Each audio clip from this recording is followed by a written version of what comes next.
Palestine का flag wave करना एक ऐसा ऑफेंस हो गया जिसमें आप लोगों को अरेस्ट कर रहे हैं। ये सरकार की मानसिकता दिखाता है कि किस स्तर तक ये लोग गिर चुके हैं कि हिंदुस्तान इजराइल के इस जेनोसाइड को और तरीके से भी मदद कर रहा है कि वो आर्म्स जो आप एक्सपोर्ट कर रहे हैं उसका इस्तेमाल इजराइल गजा में कर रहा है, जिसका भी एविडेंस है। आपकी सरकार कुछ ऐसा काम कर रही है जिससे कि दूसरे देश के सिटीजन्स के ऊपर नरसंहार हो रहा हो, तो वो हमारे संविधान के धारा 21 का सीधा उल्लंघन है कि इससे हिंदुस्तान आगे नहीं बढ़ेगा। अगर आप इस तरह से सारे इंटरनेशनल लॉ को ध्वस्त करेंगे, इस तरह से जेनोसाइड में मदद करेंगे, तो उससे किसी का भला नहीं होने वाला।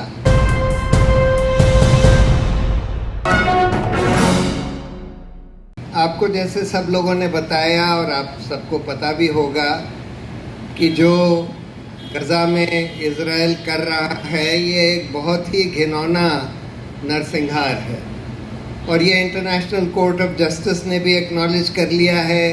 यूनाइटेड नेशंस के कितने सारे एक्सपर्ट्स ये एक्नॉलेज कर चुके हैं। ये सबको पता है किस तरह का जेनोसाइड। जॉन ने तो बहुत डिटेल में आपको बताया। हिंदुस्तान एक जेनोसाइड कन्वेंशन का सिग्नेटरी है, रेटिफाई भी किया है। इस पर जो हिंदुस्तान के सुप्रीम कोर्ट ने जो कानून बोला है वो ये कहता है कि कोई भी इंटरनेशनल कन्वेंशन जिसको हिंदुस्तान की सरकार ने या हिंदुस्तान ने साइन किया है और रेटिफाई किया है, उसको आप अपने हिंदुस्तान के कानून में पढ़ सकते हैं, यानी कि उसको हिंदुस्तान के कानून का हिस्सा मान सकते हैं। तो ऐसे सिचुएशन में देखिए, ऐसी सिचुएशन में कोई ये नहीं कह सकता, अगर आप ये भी मान लें, वृंदा ने बहुत अच्छी बात बोली कि हिंदुस्तान इजराइल के इस जेनोसाइड को और तरीके से भी मदद कर रहा है। उससे आर्म्स जब खरीदते हैं तो उनको पैसा जाता है, उससे आप पेगासस जब खरीदते हैं तो इजराइल को पैसा जाता है, खूब सारा पैसा उनको दिया जा रहा है, उससे भी उनके जेनोसाइड में मदद होती है। लेकिन अगर आप आर्म्स एक्सपोर्ट कर रहे हैं तब तो सीधी मदद है उस जेनोसाइड में। और ख़ास कर अगर आपको ये पता है कि वो आर्म्स जो आप एक्सपोर्ट कर रहे हैं उसका इस्तेमाल इजराइल गजा में कर रहा है, जिसका भी एविडेंस है, तब तो सीधा ये इंटरनेशनल लॉ, जेनोसाइड कन्वेंशन और सुप्रीम कोर्ट के जजमेंट्स का उल्लंघन है और ह्यूमन राइट्स का वायलेशन है। हिंदुस्तान का संविधान ये कहता है कि आर्टिकल 21 राइट टू लाइफ और लिबर्टी सिर्फ हिंदुस्तान के सिटीजन्स के लिए नहीं सिक्योर्ड है, लेकिन किसी भी सिटीजन के लिए विश्व में कहीं पर भी हो।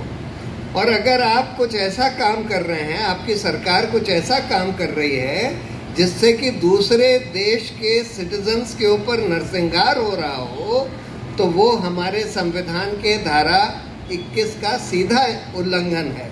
और उसमें ये कहा गया है कि उसमें जो भी ऑफिशियल्स इन्वॉल्व होंगे, जो भी, चाहे मंत्री हों चाहे दूसरे ब्यूरोक्रेट्स हों, जो भी लोग उसकी मदद करेंगे, यानी इस जेनोसाइड के मदद करेंगे, जिन लोगों ने लाइसेंस दिया, जिन लोगों ने ये एक्सपोर्ट का लाइसेंस अप्रूव किया, वो सब उसके लिए जिम्मेदार होंगे और दंडित किए जाने चाहिए।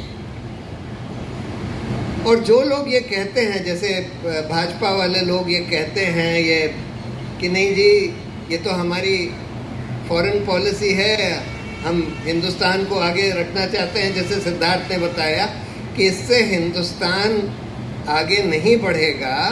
अगर आप इस तरह से सारे इंटरनेशनल लॉ को ध्वस्त करेंगे, इस तरह से जेनोसाइड में मदद करेंगे, तो उससे किसी का भला नहीं होने वाला। इजराइल भी जो सोच रहा है कि उसका भला हो रहा है, उसका कोई भला नहीं हो रहा। सिर्फ नेतन्याहू को थोड़े दिन तक और पावर में रखा जा रहा है। जैसे हिटलर जब वर्ल्ड वॉर बढ़ाता गया, उससे जर्मनी का कोई भला हुआ? उससे तो जर्मनी तबाह हो गया। लेकिन हिटलर थोड़े दिन तक और चलता गया, जब तक कि उसने सुइसाइड नहीं कर लिया। इससे सिर्फ नेतन्याहू को थोड़े देर और चलने के लिए मदद मिल रही है। इजराइल की जनता का कोई भला नहीं हो रहा। हिंदुस्तान का तो बिल्कुल भी इससे भला नहीं होने वाला। जो लोग इस तरह से सोचते हैं, बहुत शॉर्ट साइटेड सोच है। और देखिए, हिंदुस्तान की सरकार ये बात समझती है कि जो ये काम कर रहे हैं, ये जो आर्म्स एक्सपोर्ट्स इजराइल को कर रहे हैं, ये इंटरनेशनल लॉ का वायलेशन है। जो सुप्रीम कोर्ट ने बोला है, उस कानून का वायलेशन है। आर्टिकल 21 राइट्स का वायलेशन है। क्योंकि ये इससे साफ जाहिर है कि जब रामचंद्रन जी ने वायर में ये स्टोरी पब्लिश करी कि हिंदुस्तान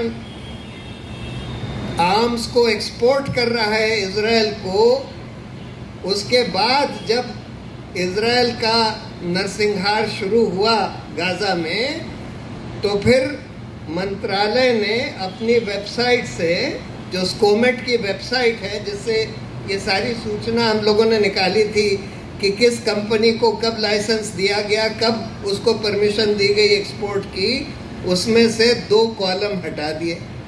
एक कॉलम ये हटा दिया कि किस देश को ये एक्सपोर्ट किया जा रहा है। पहले उस कॉलम में था कि इजराइल को एक्सपोर्ट किया जा रहा है, फिर वो कॉलम वहाँ से उड़ा दिया गया है। आज आप उस वेबसाइट को देखेंगे तो आपको ये नहीं दिखेगा कि किस देश को ये एक्सपोर्ट किया है। इससे साफ जाहिर होता है कि हिंदुस्तान सरकार ये समझती है कि जो ये आर्म्स एक्सपोर्ट्स इजराइल को करे जा रहे हैं, ये बिल्कुल इंटरनेशनल लॉ के बिल्कुल खिलाफ हैं और हिंदुस्तान को उस जेनोसाइड में एक पार्टी बना देते हैं, एक मददगार बना देते हैं। तो दूसरी बात,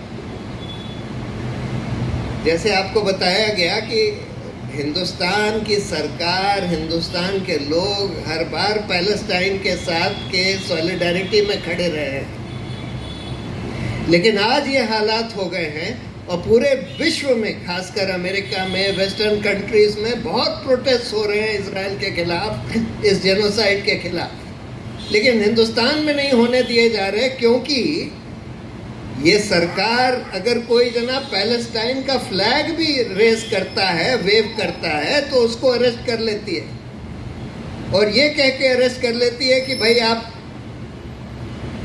अलगाववाद बढ़ा रहे हैं, आप नेशनल सिक्योरिटी के लिए थ्रेट हैं। अरे, पैलेस्टाइन के सॉलिडारिटी में, पैलेस्टाइन के दबे हुए, ये तो इंटरनेशनल कोर्ट ने कह दिया कि इजराइल का ऑक्यूपेशन पैलेस्टाइन में बिल्कुल इलीगल है, लेकिन फिर भी पैलेस्टाइन का फ्लैग वेव करना एक ऐसा ऑफेंस हो गया जिसमें आप लोगों को अरेस्ट कर रहे हैं। ये सरकार की मानसिकता दिखाता है कि किस स्तर तक ये लोग गिर चुके हैं।